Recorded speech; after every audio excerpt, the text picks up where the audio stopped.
Bonsoir Henri. Bonsoir Emmanuel. Le passage hier d'un navire de guerre américain à proximité de l'archipel des Spratleys a déclenché une véritable tempête diplomatique. La Chine, qui revendique ces îlots, a dénoncé une provocation américaine. Les États-Unis évoquent au contraire leur liberté de navigation dans les eaux internationales.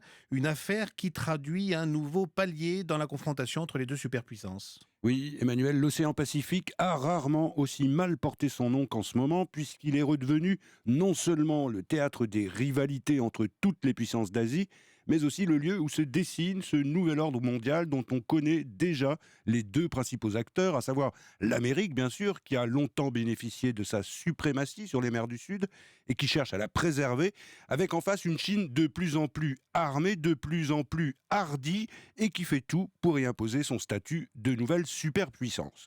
Alors l'incident d'hier apparaît surtout comme un épisode symbolique puisqu'il n'y a pas eu de bataille navale, mais c'est la première fois que l'Amérique fait une telle démonstration de force avec tout de même un destroyer lance-missiles et plus significatif encore, c'est le moment choisi par la Navy et par Obama lui-même tout juste un mois après une visite à Washington du président chinois qui n'avait rien voulu entendre sur le Pacifique et surtout en pleine réunion de la haute direction du Parti communiste pour définir le nouveau plan quinquennal, c'est-à-dire l'acte majeur de la politique et de la stratégie de la Chine. Alors ces Spratleys sont des îles minuscules, mais pourquoi sont-elles si importantes et au fond à qui appartiennent-elles? Eh bien, selon le droit international, elles n'appartiennent à personne. C'est pourquoi d'ailleurs tous les pays riverains tentent d'y prendre pied, comme le Vietnam, les Philippines, la Malaisie et bien sûr la Chine, qui n'est d'ailleurs pas le pays le plus proche.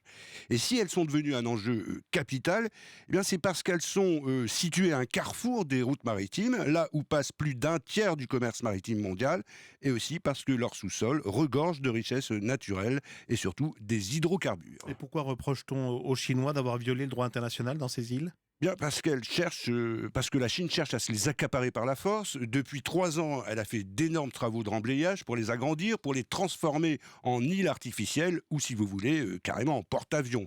Avec déjà aujourd'hui 2 pistes d'atterrissage, dont l'une de 3 kilomètres. Et c'est cette politique du fait accompli qui agace tant Washington, où l'on a voulu faire d'une pierre deux coups en remettant un peu la Chine à sa place, tout en rassurant les alliés de l'Amérique en Asie. Henri, quels sont les objectifs en fait de la stratégie chinoise en mer de Chine? Le premier, c'est bien sûr de sécuriser ces routes maritimes, puisque 90% des exportations passent par là. Mais il y a aussi un objectif de politique intérieure, qui est de souder l'opinion chinoise autour de l'idée d'une nouvelle grandeur, voire d'une domination. D'autant que l'économie chinoise s'essouffle et que le Parti communiste doit absolument montrer qu'il reste indissociable de la puissance et du renouveau national chinois. Donc c'est peut-être aussi la survie du régime qui se joue en partie autour de ces îles. Bon, Washington s'est visiblement efforcé de minimiser l'incident d'hier, mais tout de même, est-ce qu'il y a quand même un risque d'escalade? Bien, les Chinois parlent d'une provocation irresponsable, ils ont sermonné l'ambassadeur américain à Pékin et la presse chinoise rivalise de gros titres plus guerriers les uns que les autres. Il semble pourtant, Emmanuel, que les choses n'iront pas plus loin. D'ailleurs, la Maison-Blanche a donné des consignes de discrétion.